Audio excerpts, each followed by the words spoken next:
Yo ella na cho ti lo emma Pasale kle sunya I cho di tu Paya tena lo Yeshu Kriya we No cho tu lo ne namba Lo to yo eye tena cho Kei pasale kle I ko cho kui Paya tena lo Yeshu Kriya we No cho tu lo ne namba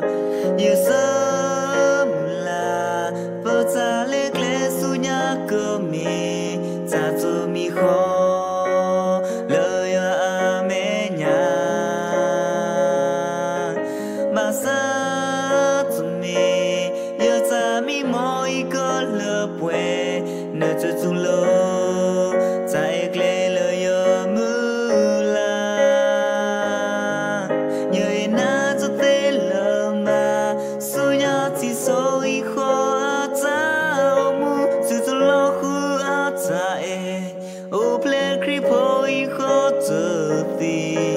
ta su na bone a koplo yo e Yeshu Kri lo yo ta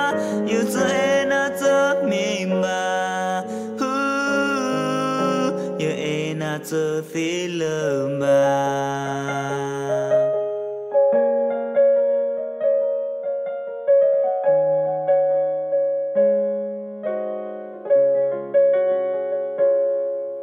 Yo eye na cho ti lo emba Pasale kle sunya I cho di tu Heyo te na lo Yeshu Kriya we No cho tu lo ne damba Lo to yo eye te na cho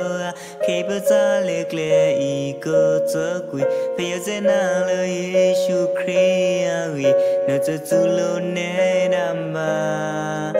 Yo so ta lê lê su nhà cơ mi ta cho mi khó lời à mẹ nhà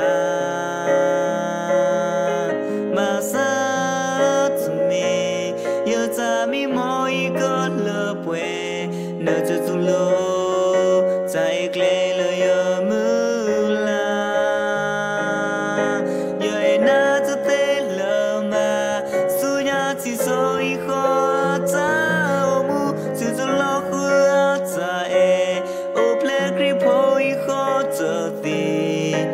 ta su na bone a koplo yo e Yeshu Kri lo yo ta yo to e na to mi ma hu yo e na to thi lo ma yo e na to thi lo ma su ya ti so I kho ta o mu su to lo khu ta e o ple kri po I kho to thi ta su na bon